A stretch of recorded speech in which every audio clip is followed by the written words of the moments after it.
When I was 16, my girlfriend got pregnant. My parents didn't lecture me, they didn't cry, they didn't even raise their voices for long. They just pointed at the front door and said very calmly, "You're no longer our son." I remember the way the porch light made a yellow halo around Emma's hair as we stood outside my own house like strangers. I had a backpack with 2 t-shirts, my school notebooks, and a pair of sneakers hanging from the straps. She had a cheap tote bag with her overnight stuff and a pregnancy test shoved into the side pocket like it might explode. We were both shaking. That's how my family ended. Before we begin, remember to like, subscribe, hit hype, and comment your country. I love seeing where you're watching from. This isn't just a story about parents and kids. It's about what happens when the people who are supposed to protect you decide you're disposable, and what you do with that. The house smells like roast chicken and lemon cleaner in my memory. It was a Tuesday. I only remember that because I had geometry homework in my backpack and my mom always changed the sheets on Tuesdays. I walked in with Emma behind me, my heart punching my ribs, and for a second everything looked so normal it made me dizzy. The TV was on some crime show in the living room. My dad's shoes were by the door, lined up like soldiers. My mom was in the kitchen wearing her good vibes only apron, even though there were never any good vibes in that house unless guests were over. "Hey, honey," she called. "Dinner in 15. Her voice was bright, automatic. Then she noticed Emma hovering behind me, pale, hands knotted in her sleeves. "Oh, hi, Emma. Everything okay?" I swallowed. My throat felt like sandpaper. "Mom, can you and Dad come sit down for a second?" That was the first moment her eyes narrowed. It was so small most people wouldn't notice. But I did. I'd grown up measuring the temperature of that house based on the angle of my mother's eyebrows. "Is something wrong at school?" she asked. Emma shot me a panicked look. Her eyes were already shiny. We'd rehearsed this in my head 100 times, but now that it was happening, my brain went white noise blank. "Can you just sit, please?" I repeated. My dad appeared in the doorway, wiping his hands on a dish towel. I heard my name. "What's going on?" We all moved to the dining table, the one with the floral tablecloth my mom only brought out for holidays. My parents sat on one side, Emma and I on the other. It felt like some kind of twisted job interview. "I'm just going to say it," I blurted, "because if I didn't, I'd be sick. Emma's pregnant." Silence. I could hear the refrigerator humming. A car passed outside, its headlights gliding across the curtains. Emma's hand gripped mine under the table so tightly my fingers went numb. My dad blinked once, twice, then his face smoothed into something hard and flat. "What?" he said softly. Emma's voice came out in a whisper. I'm about 7 weeks." My mom made a sound I'd never heard before, half gasp, half laugh, all disbelief. "No," she said. "No, you're not. You're children. You're not. You can't." She looked at me, and for a split second I let myself hope. Maybe she'd cry. Maybe she'd hug me. Maybe she'd say it would be hard, but we'd figure it out. Her eyes went cold instead. "What have you done?" she hissed. "Mom, what have you done?" Her chair scraped back. "You have ruined your life, Lucas. Ruined it." "I know it's bad," I said quickly. "We know it's bad, but we're going to take responsibility. I'll work. You don't even have a driver's license," my dad snapped. His voice was rising now. "You're 16. You barely know how to clean your room, and you think you can raise a child?" "It was a mistake," I said. "But damn right it was a mistake." He pushed away from the table so suddenly his water glass tipped. It rolled, spilling across the tablecloth and dripping onto the floor like a spreading stain. Emma jumped. I squeezed her hand. "We're not asking you to raise the baby," I said, trying to keep my voice steady. "We're not asking for money. I'll find a job. We'll figure out school. We thought you should know." "You thought we should know," my father repeated slowly, as if he was tasting the words and finding them bitter. "What a considerate son." "You could have gone to the clinic," my mother spat. "You could have dealt with it. But no, you had to make it permanent. You had to drag this family into your idiocy." Emma flinched like she'd been slapped. "That's enough," I said, my voice suddenly sharp. "Don't talk about her like that. I was there too." My mom rounded on me, eyes bright with rage. "Don't you dare raise your voice at me. You brought some girl into our home. You got her pregnant under our roof, and now you—" "We didn't— It wasn't here," I stammered, heat flooding my face. It doesn't matter. We're telling you because you want us to fix it," my dad cut in. "That's what this is? You screw up, you come running to Mommy and Daddy to rescue you?" "No," I said. We're not asking you to fix anything. Just, good, he said. Because we won't. The words hung in the air like a bad smell. My mom's voice dropped, cold and precise. You will not shame us. You will not drag this family's name through the mud because you couldn't keep your pants zipped. You want to play house with your little girlfriend? Her eyes flicked to Emma with open contempt. Then you can go. Right now. Take your things and go play house somewhere else. For a second, I didn't understand. My brain refused to process the sentence. Go where? I asked. Her finger shot toward the front door, trembling. Out of this house. Emma inhaled sharply. Mrs. Carter, please, we'll figure this out. We just... Don't call me that, my mom snapped. I'm not your anything. Mom, I said, my voice cracking. I live here. Not anymore, my dad said. His tone was almost conversational now, like he was discussing the weather. That scared me more than his yelling. You made adult decisions. Time to live with adult consequences. You're kicking me out. My head was buzzing. The room felt too small. I'm 16. And you're about to be a father, my mom said. Congratulations. She turned away, picked up the dish towel, and began blotting the spilled water like we weren't even there. I looked at my dad. He stared back, jaw clenched. Say something, I begged. Dad, please, I'm your son. His eyes flicked to Emma's stomach, then back to my face. Something like disgust passed over his features. No, he said. You were our son. The boy we raised would have had more sense. The boy we raised. The past tense hit harder than any slap. Emma's nails dug into my palm. Lucas, she whispered, tears running down her cheeks. Please, I tried again, desperation making my voice small. We have nowhere to go. Just let us stay until we figure something out. I'll sleep on the floor. I'll pay you back for everything, I swear. My dad walked to the front door, opened it, and stood aside like some kind of twisted gentleman. There's the world, he said. You wanted to be a man? Step out into it. My chest burned. It felt like my ribs were collapsing inward. My mom still wouldn't look at me. She went back to the kitchen, turned up the TV, and the sound of canned laughter floated into the hallway. It was like we were already ghosts.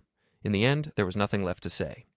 I went to my room, grabbed my school backpack, shoved in a few clothes and my toothbrush with hands that wouldn't stop shaking. Emma followed me silently, wiping her eyes.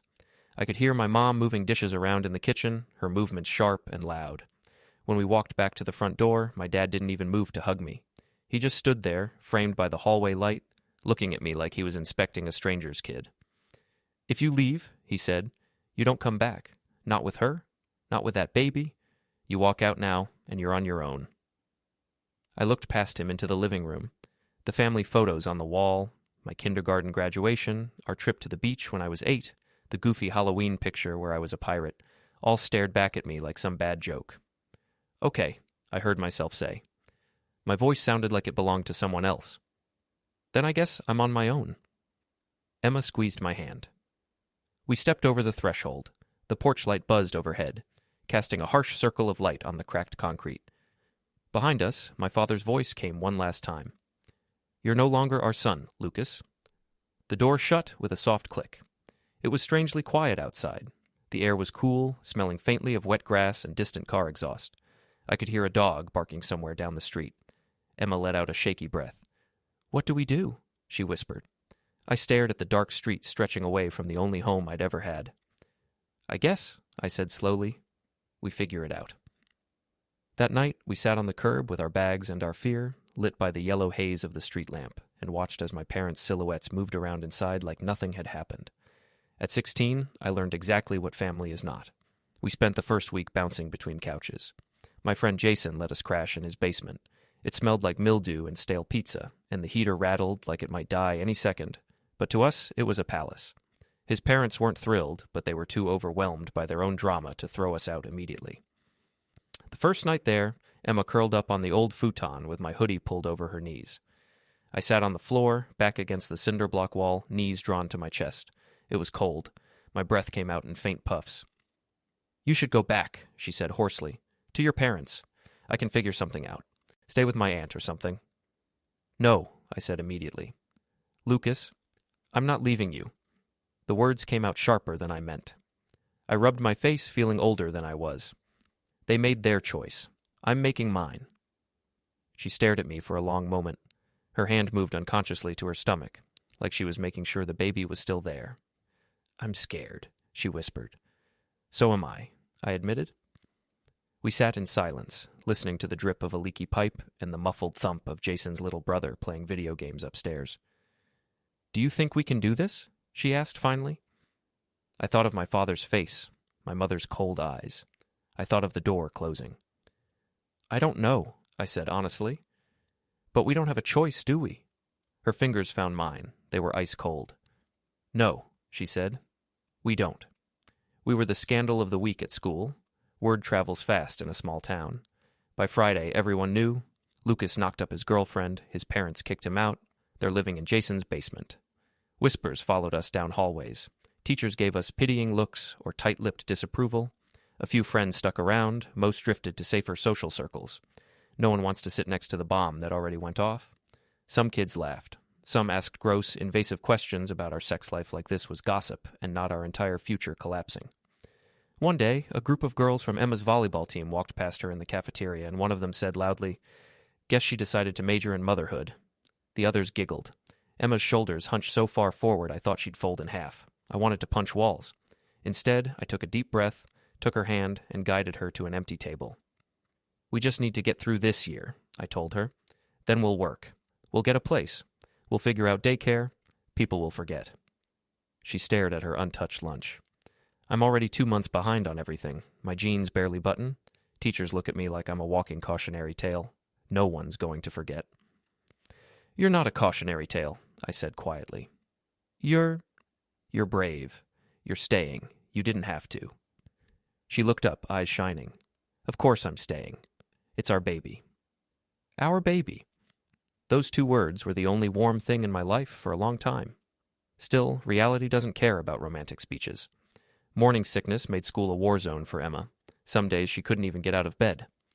I picked up more shifts at the grocery store stacking shelves, then lied about my age to get a busboy position at a local diner under the table.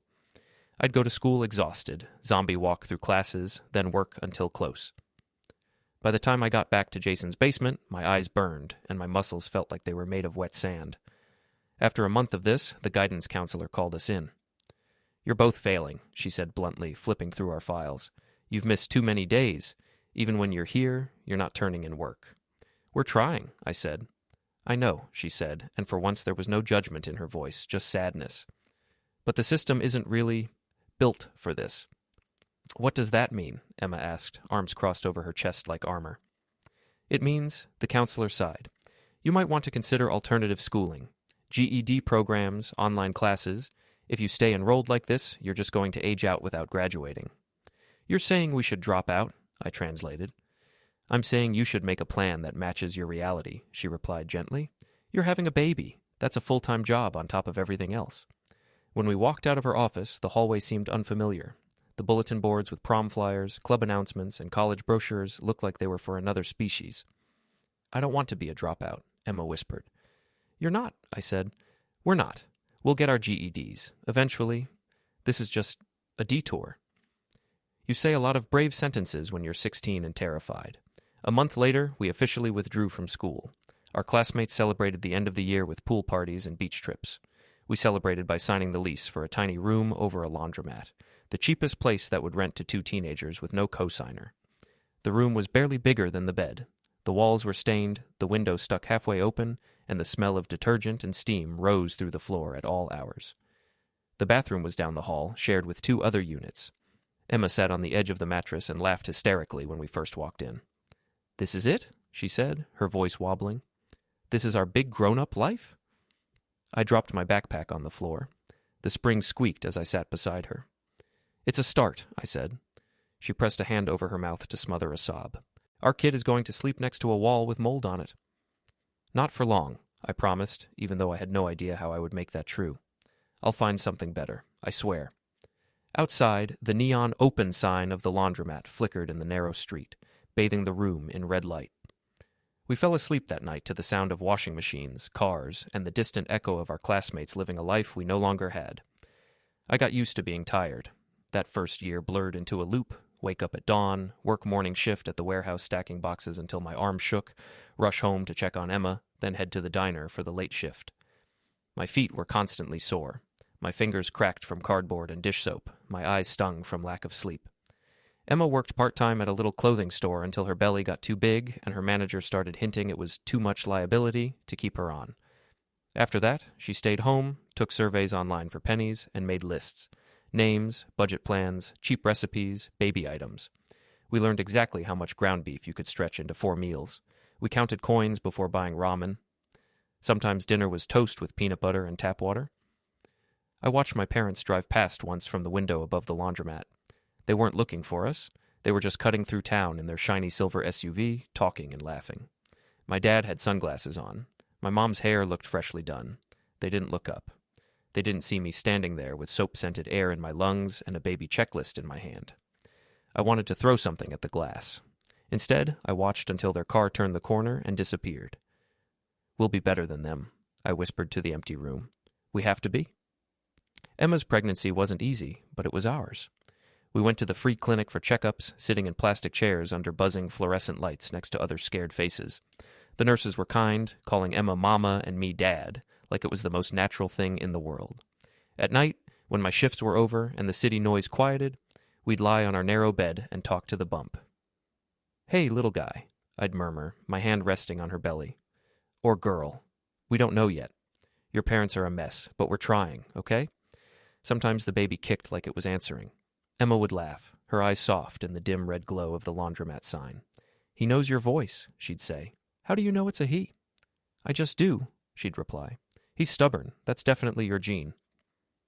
We argued sometimes. Stupid things, money, schedules, who forgot to buy milk. Once we had a screaming match over whether we should accept Emma's aunt's offer to take the baby for a few weeks so you can rest. "I'm not giving our kid away like he's a stray cat," I snapped. "She didn't mean it like that," Emma shot back. "She's just trying to help."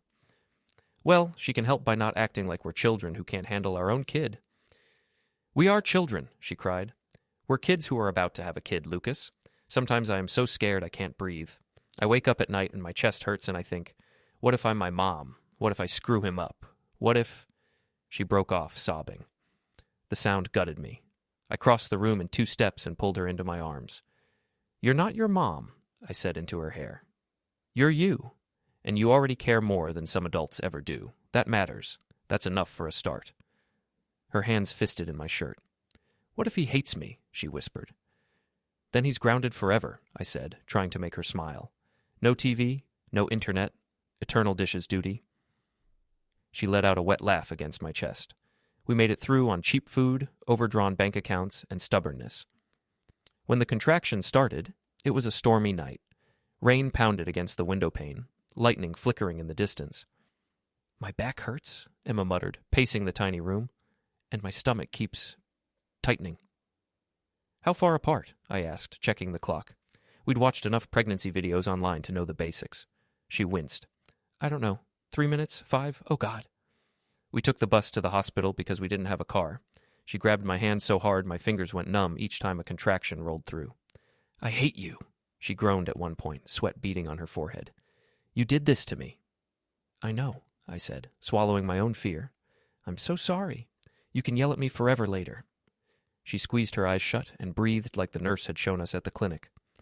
Hours later, under harsh lights and beeping monitors, with a stranger patting my shoulder and saying, "You're doing great, Dad," our son came screaming into the world. He was purple and squishy and tiny, with a shock of dark hair and a furious wail that filled the room. Emma sobbed. I stared, feeling like my chest was going to explode.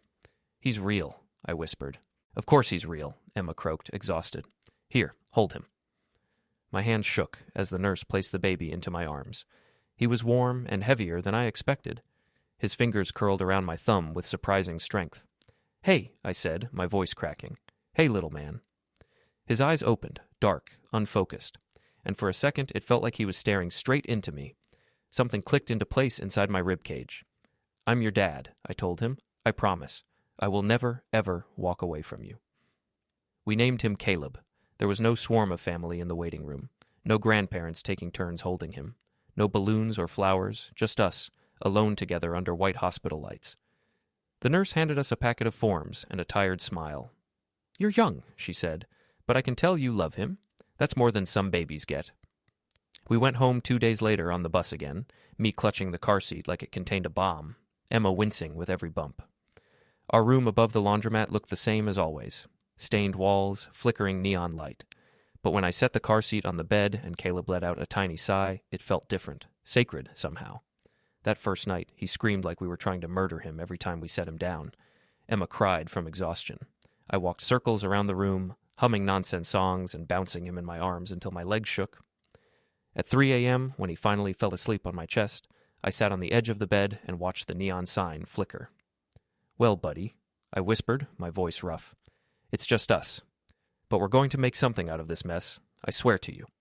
The years that followed were small and hard and beautiful in ways I never expected. I took my GED classes at night at the community center, exhaustion clinging to my bones like a second skin. I'd work, come home, eat whatever Emma managed to scrape together, then kiss Caleb's fuzzy head before heading out again. He hit milestones while I was reading textbooks at plastic desks. Emma would text me during breaks. "He rolled over today." He laughed when I did peekaboo. He sat up alone. I'd stare at the grainy videos on my cracked phone screen and feel a mix of pride and guilt so intense it made my eyes burn. We took turns. When I had night classes, she stayed home. When she enrolled in an online program to finish high school from the couch, I took Caleb to the park and tried to make it look like we belonged among all the older parents with their organic snacks and jogging strollers. Sometimes people asked where his grandparents were. "Dead," I'd lie easily. "They live far away." It was simpler than explaining that they were alive, 5 miles away, pretending we didn't exist. After I got my GED, I applied to the HVAC program at the community college. It wasn't glamorous. No one dreams of fixing other people's air conditioners as a kid, but it was a trade that paid, and I needed something more than minimum wage chaos. Day by day, I learned how systems worked, how air flowed, how cooling lines ran, how to troubleshoot what you couldn't see. There was something weirdly satisfying about it. Machines were logical. If something broke, there was a reason. You could find it, fix it, make it better. People weren't like that. Between shifts and classes and diaper changes, we pieced together a life. We upgraded from the room above the laundromat to a 1-bedroom apartment when Caleb turned 3. It had beige carpeting and a broken ceiling fan, but also a tiny balcony where we could sit and pretend we were fancy when we drank store-brand soda. On Caleb's 5th birthday, we bought him a cheap toy tool set. He hammered at the coffee table legs with a plastic mallet, his tongue sticking out in concentration. "Working like Daddy," he announced proudly. "Please don't actually be like me," I muttered under my breath. Emma heard. She put a hand on my arm. "You're not your parents," she said quietly. "He's lucky to have you." When I finished my HVAC certification, my instructor pulled me aside. "You're good at this," he said. "You think ahead. You show up. Have you considered starting your own business eventually?" I laughed. "With what money?" He shrugged. "You'd be surprised what you can build when you're hungry enough." Hungry was one thing I understood. I took a job at a local HVAC company. The pay was better than anything I'd made. We finally bought a used car that didn't sound like it would explode at any second. Emma finished her online degree in early childhood education between packing lunches and teaching Caleb his letters. We were busy. We were broke more often than not. We fought sometimes. But we were a family. That word felt like something we forged with our bare hands. My parents never called. No birthday cards for Caleb. No emails asking if we were okay. Nothing. Once, around Caleb's 7th birthday, Emma showed me a Facebook post someone from our old neighborhood had sent her. A picture of my parents at some vacation resort. Matching sunglasses, bright tropical drinks. "Do you ever—" She started, then hesitated. "What? Want to reach out?" she asked. "Not for us. For him, so he knows his grandparents. So you don't regret it later." I stared at the photo. My father looked like he'd lost a little hair. My mother's smile was wide and bright, the same one she used to put on for church. "They know where we are," I said finally. "They know my number. They made their choice. I'm not begging them to be in his life. I'm done begging them for anything." Emma nodded slowly.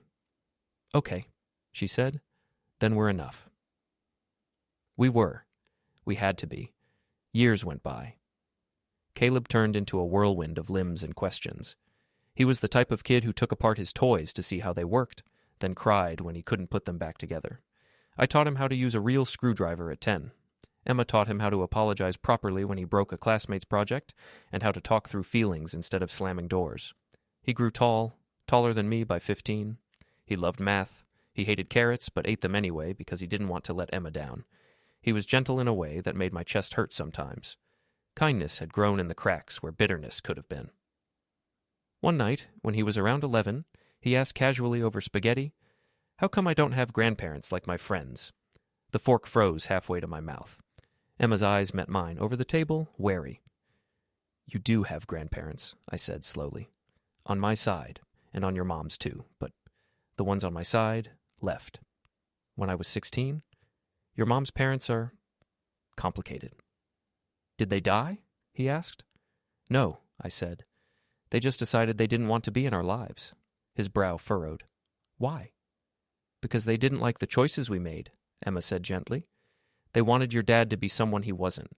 When he didn't fit their picture, they walked away instead of working it out." "That's dumb," Caleb said bluntly. I let out a short, startled laugh. "Yeah," I said. "It is." He thought about that, chewing slowly. "Do you miss them?" he asked. I stared at my hands. I thought of the porch light, the door closing, my mother's turned back. "Sometimes I miss the idea of them," I admitted, "what they could have been. But I don't miss who they actually were to me." Caleb nodded thoughtfully. "Okay," he said. "Then I don't either." He went back to eating. Emma reached under the table and squeezed my knee. Love looks like that, in case you were wondering. It's not dramatic speeches. It's small, steady squeezes under the table when old wounds throb. By the time Caleb was finishing high school, I'd worked my way up at the HVAC company. I was the guy they called for complicated jobs.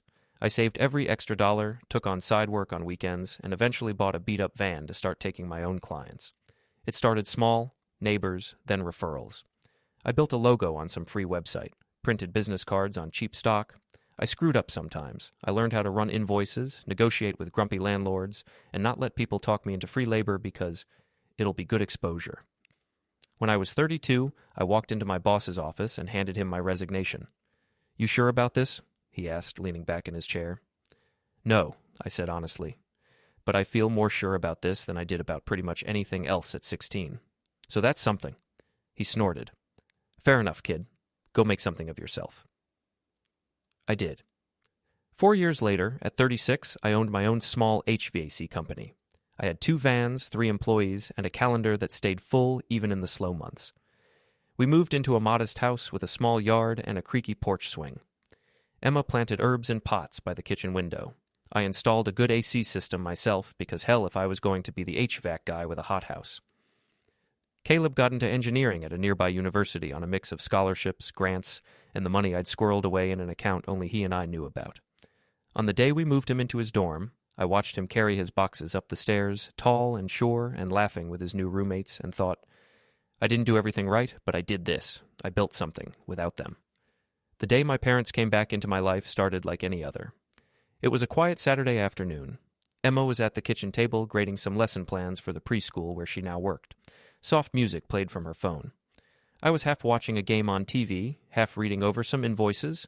The house smelled like coffee and something cinnamony, a candle Emma liked. Sunlight lay in rectangles on the living room floor. Life was ordinary, safe. Caleb was home for the weekend, sprawled on the rug with a textbook open, scribbling notes in mechanical pencil. He had his mother's concentration face and my annoying habit of tapping his foot when he thought. "Dad," he said without looking up, "if I design a better heat exchange system than the one you use, will you be offended?" "Yes," I said, "but I will also steal it and pretend it was my idea." Emma snorted with laughter. Caleb rolled his eyes. "You're impossible," he muttered, but there was affection in it. I stood to grab more coffee. That's when I heard it. The crunch of tires on gravel in the driveway. Not unusual. Delivery trucks came by sometimes. Friends dropped in. But something about the sound made me look up. Through the front window, I saw a car slowly pulling up. A tan sedan with slightly faded paint. Not the kind of car you rent, the kind you own for a long time. My heart gave a weird lurch. "Expecting anyone?" Emma called. "No," I said. The driver's door opened. An older man stepped out slowly, bracing his hand on the roof as he straightened. His hair was thinner and grayer, his shoulders narrower. But I'd recognize that posture anywhere. My father. For a second, I thought my brain was playing tricks on me, then the passenger door opened and my mother stepped out. She looked smaller. Wrinkles etched her once smooth face. Her hair, meticulously dyed and styled for decades, showed streaks of white at the roots. They stood there in my driveway, squinting up at the house like they were studying a real estate listing. Every cell in my body went cold, then hot, then cold again. Emma came to stand beside me, following my gaze. "Oh," she breathed. Caleb looked up from the floor, frowning. "Who is it?" My mouth felt dry. "My parents," I said. The room seemed to tilt. 20 years compressed into the space between two heartbeats. My father straightened his shirt. My mother adjusted her purse strap. Then they started walking toward the front door. An absurd thought flashed through my head. I should vacuum, as if they were guests, as if this were normal. Knock, knock, knock. The sound reverberated through the house. Nobody moved. Emma glanced at me, eyebrows raised in silent question. My stomach twisted. Some hurt, angry, 16-year-old version of me wanted to turn off the lights, hide, pretend we weren't home. Another part, the man who'd built this home and this life, wanted to fling the door open and say, "What the hell do you think you're doing here?" I took a breath. My hand found the doorknob. When I opened the door, they were standing on the porch, framed by the afternoon light. For a split second, time ran backwards. I saw my father as he'd looked the night he kicked me out. Tall, imposing. My mother in her good vibes only apron, lips thin with judgment. But the people on my porch were older, softer around the edges, more fragile than I remembered. "Lucas," my mother said. Hearing my name in her voice after so long felt like someone had reached into my chest and squeezed. "Hi," I said. It came out flat. My father cleared his throat. "You look—" He trailed off, eyes flicking over my face, my broad shoulders, the house behind me. "You look well." "Thanks," I said. "Can I help you with something?" It was petty, maybe, but I wasn't going to make this easy for them. My mother pursed her lips, then pasted on a strained smile. "We've come to meet our grandson," she said briskly, like this was a normal social call we'd all been expecting. The sheer entitlement took my breath away. No hello, no where have you been, just straight to the claim. "Your grandson," I repeated. "Yes," she said. "Caleb." She said his name like she was trying it on. We thought it was time. He's grown now, isn't he? We wouldn't want him to resent us. My father nodded like this was all very reasonable. "We're not getting any younger," he added, forcing a chuckle that landed wrong. "We realized life is short. Family is important." It was so surreal, I almost laughed. Emma appeared at my shoulder, her presence a warm anchor. "Hello, Mr. and Mrs. Carter," she said evenly.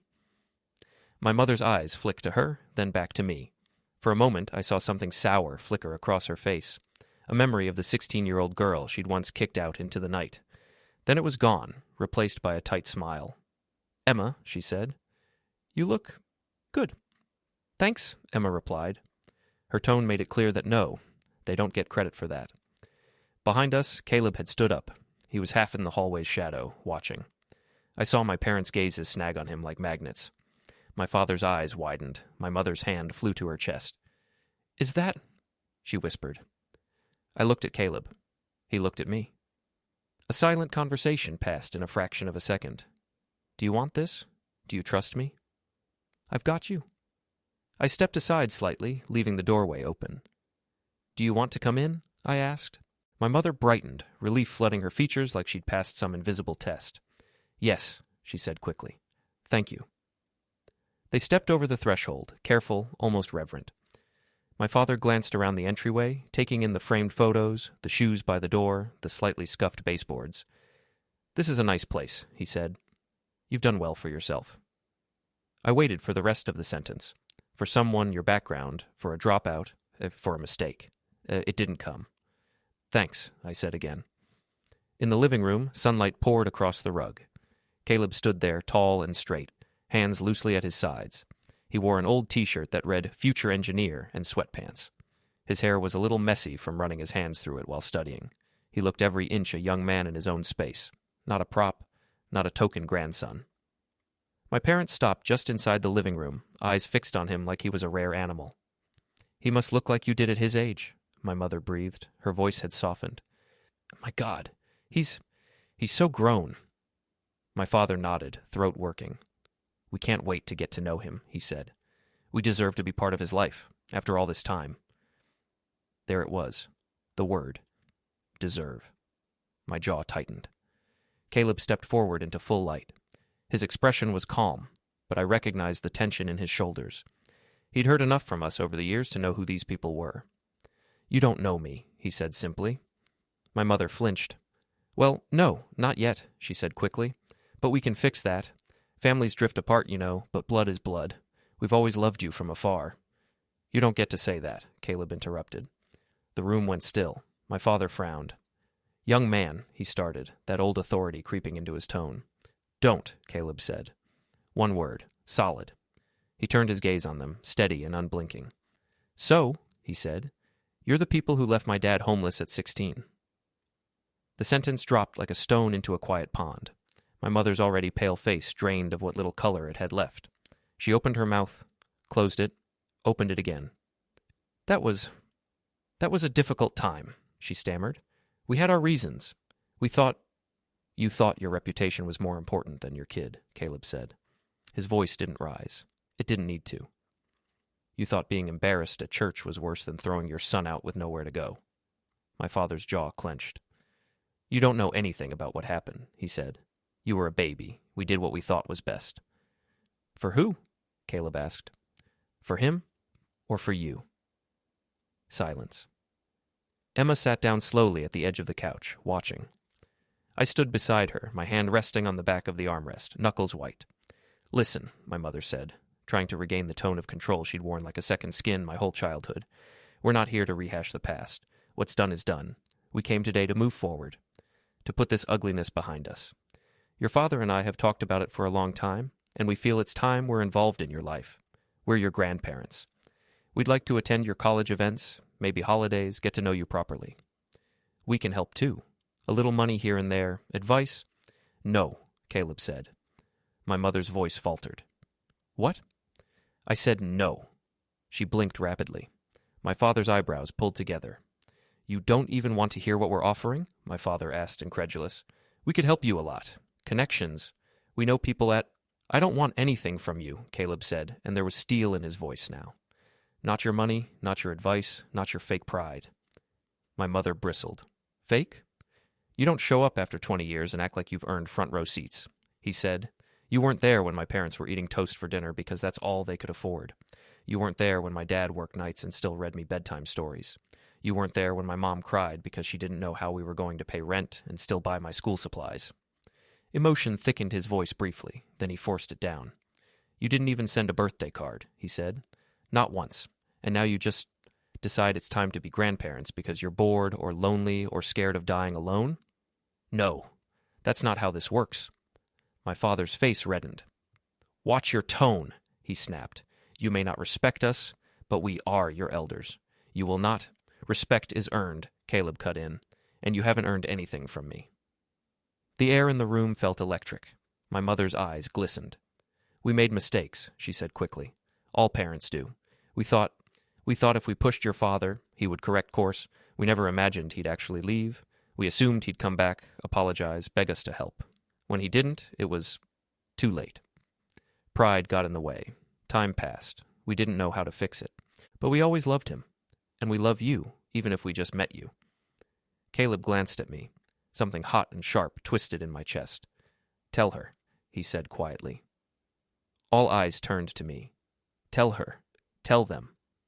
For years, I'd avoided picturing this moment.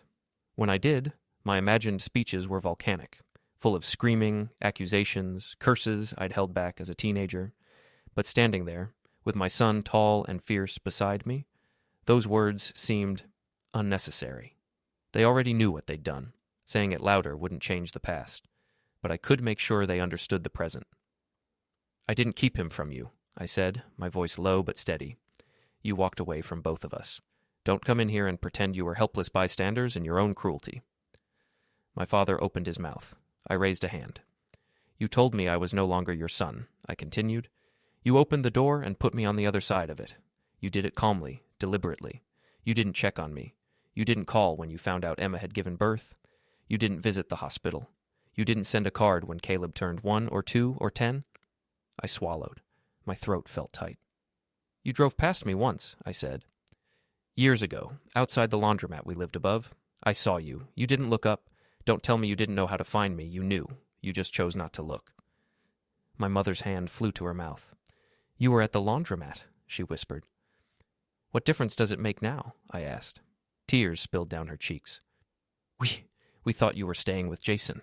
Then we heard you dropped out. Your father thought... He thought if we made life hard enough, you'd come crawling back and accept our help on our terms. When you didn't, her voice broke. She pressed fingers to her temples. We were wrong, she whispered.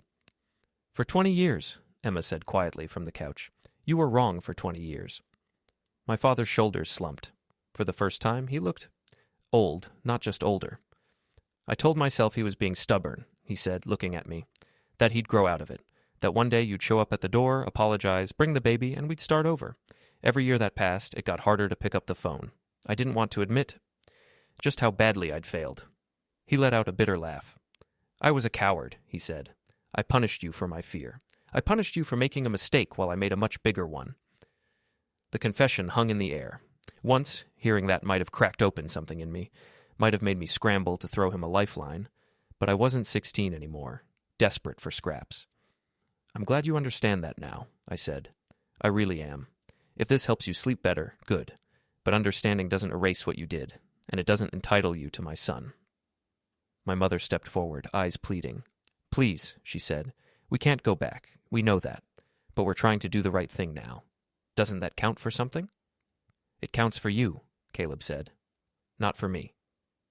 She turned to him. Caleb, honey, please don't call me that, he said. She bit her lip. What if we start small, she tried.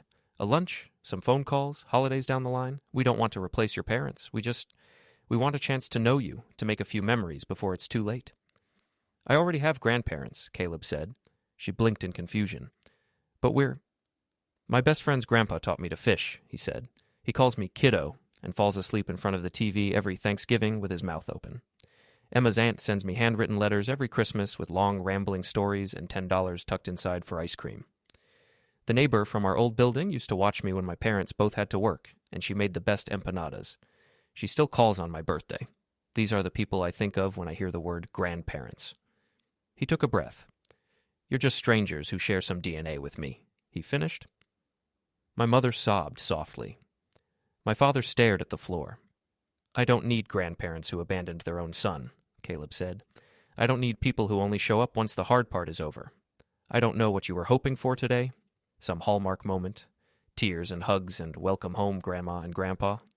He shook his head. Life isn't a movie. He shifted his gaze between them. I'm not angry on my own behalf, he said. I'm angry on his. He jerked his chin toward me. You took a scared 16-year-old and threw him out instead of helping him. You let him suffer for years because your pride was louder than your love. I watched him work 2 jobs and still have time to build Lego sets with me. I watched him fix strangers' air conditioners at midnight, then show up for my school play the next morning. I watched him be the dad he never had. His voice shook now, finally. He did the hard work, Caleb said. You don't get to skip the struggle and claim the reward. The room was thick with emotion. Emma's eyes glistened. I felt something in my chest unclench and ache at the same time. My father cleared his throat. His voice, when it came, was hoarse. I can't undo what I did, he said. I know that. I don't have a defense, only regret. He looked at me, really looked, like he was seeing me for the first time, not as a disappointment, but as a person. You became more of a man without us than I ever was with you, he said quietly. The admission landed like a stone in my gut. I'm proud of you, son, he added, and there was so much pain in the word son that for a second my eyes burned. He had never said those words to me when I was a kid, not once. It would have meant everything then. Now they were too little, too late. I appreciate you saying that, I replied, my voice rough. I do. But pride isn't a ticket back into my life, or his. My mother wiped her eyes with a trembling hand. We made a mistake, she whispered. A terrible one. Can we fix this? Please? Her desperation was real. Maybe 10 years earlier it would have broken me, but time had changed me, built calluses over old wounds. I took a long breath. I think, I said slowly, that some things you break, you don't get back. My mother's shoulders shook. My father's jaw clenched. You taught me a very clear lesson when I was 16, I continued. You taught me that love with conditions stops being love the moment it's tested. You taught me that family doesn't always mean safety, that home isn't a building, it's people who stay when it's hard.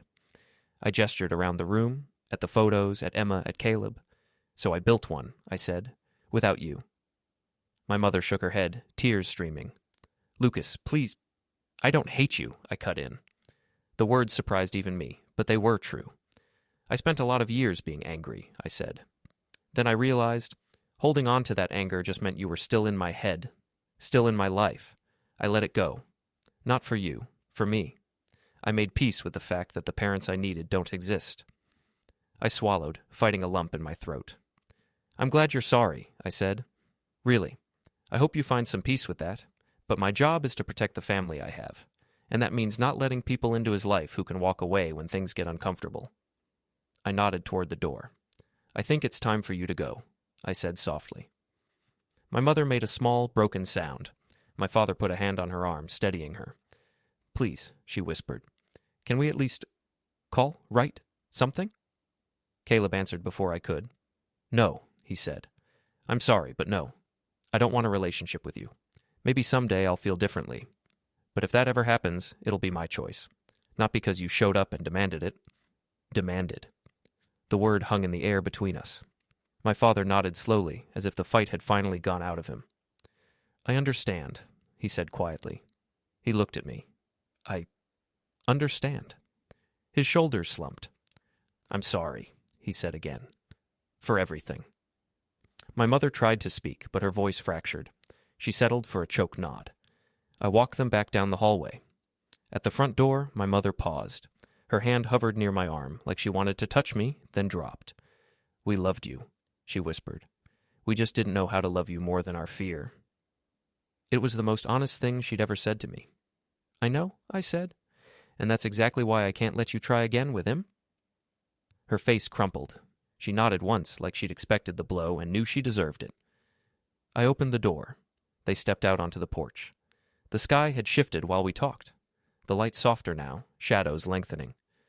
My mother turned back one last time, eyes wet and hollow. We made a mistake, she whispered. We made so many mistakes. Can we fix this? I shook my head gently. You taught me what family means, I said. I built one without you. The words were final. Not shouted, just true. For a second she stood there, absorbing them. Then she lowered her gaze. Goodbye, Lucas, my father said quietly. Goodbye, I replied.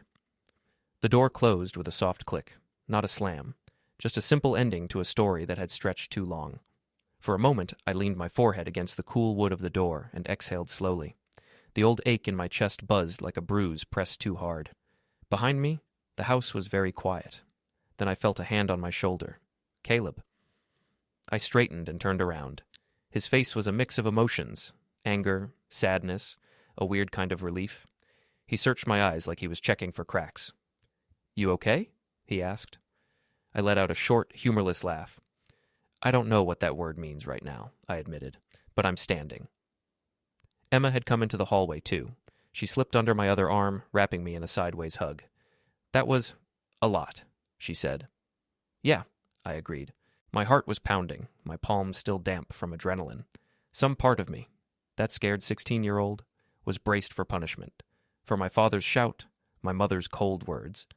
Instead, there was only silence, and the warmth of my wife and my son flanking me. We moved back into the living room.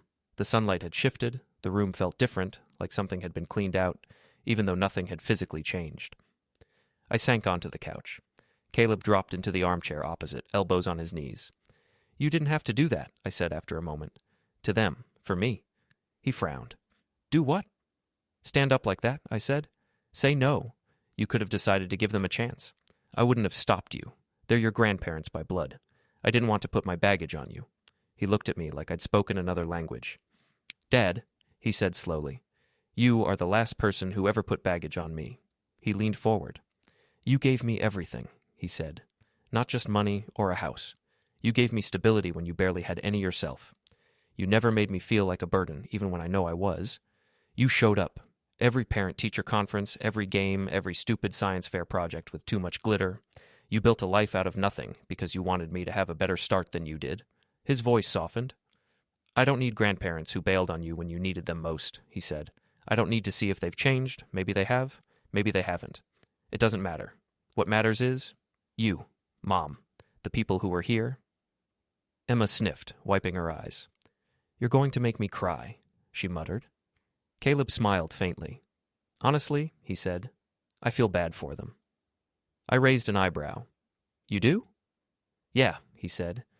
They spent 20 years running from their mistake. They missed your entire transformation, all the best parts of the story. He gestured around. They didn't see you carrying me up 3 flights of stairs when I fell asleep in the car, he said.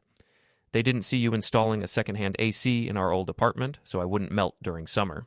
They didn't see you studying at the kitchen table with greasy hands after a 12-hour workday so you could start your business. They didn't see Mom staying up all night with me when I was sick and then going to work anyway. His eyes shone. They missed family game nights, he said. They missed my graduation.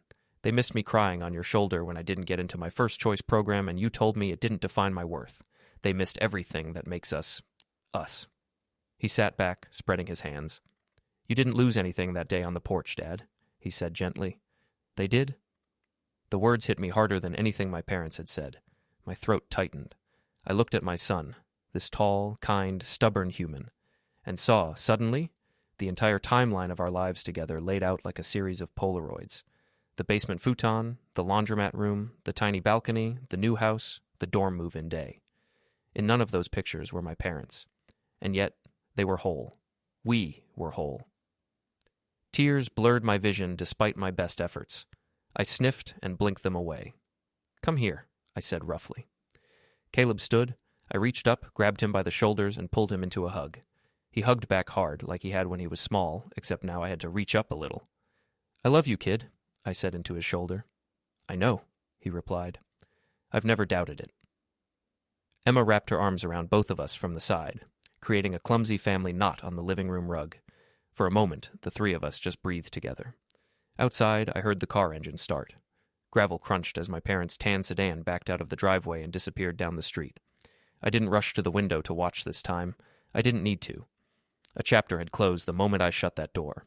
Not with a slam, not with hatred, but with a soft, definitive click. Later that night, after Emma had gone to bed and Caleb had returned to his homework, I sat alone in the living room with the lights dimmed. The house was quiet. The shadows on the walls were soft. On the coffee table sat a stack of mail, a half-empty mug, and a photo of the 3 of us at Caleb's high school graduation, arms around each other, smiling like we'd won something nobody else could see. I picked up the photo and traced our outlines with my finger. When I was 16, standing outside my parents' house with a backpack and a terrified girl who didn't know what to do, I thought my life was over. I thought being thrown out meant I had no future. I was wrong. Being thrown out forced me to build my own door.